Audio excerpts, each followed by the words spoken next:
AI healthcare assistants have rolled out in the US. These lifelike bots are conversing with patients, booking appointments and checking in post-surgery. Have a listen. I want to check in and see how you're doing after your appendectomy on Monday. How are you feeling about your recovery so far?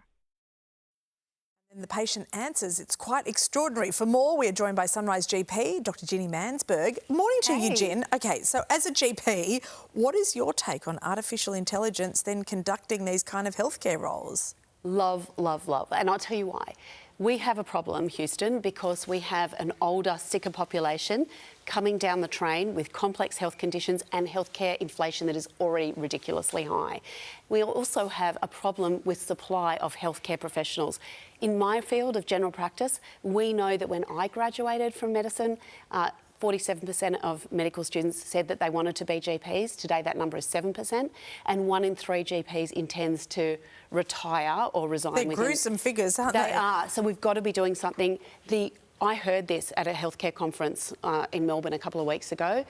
Unbelievable, not only in the clinical acumen, but also the compassion and humanity. You can scale it, it becomes free. You know, once you've actually developed the tool, it's really got incredible potential. I assume it just has to be very much under the protection and the guise of medical professionals that are setting it up and checking things and all of those things. Yeah. Okay, just want to ask you about ADHD diagnoses.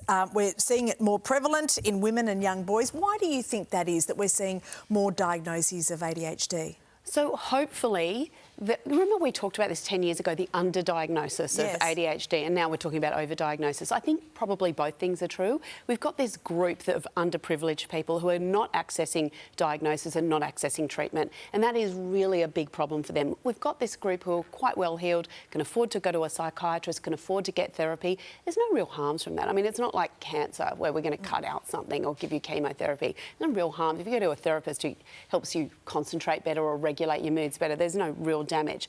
But I suspect the truth is somewhere in the middle. We don't have a test. We can't go to the doctor and go, can I have the ADHD blood test or the ADHD scan? That doesn't exist. It's a clinical diagnosis and there's a spectrum, right? And possibly we're just diagnosing people at other ends of the spectrum, maybe lowering our threshold for diagnosis.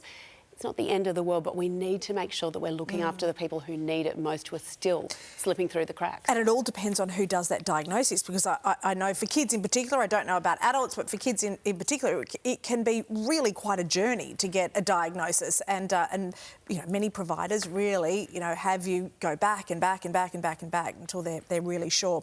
All right, thank you so much, Dr. Jen.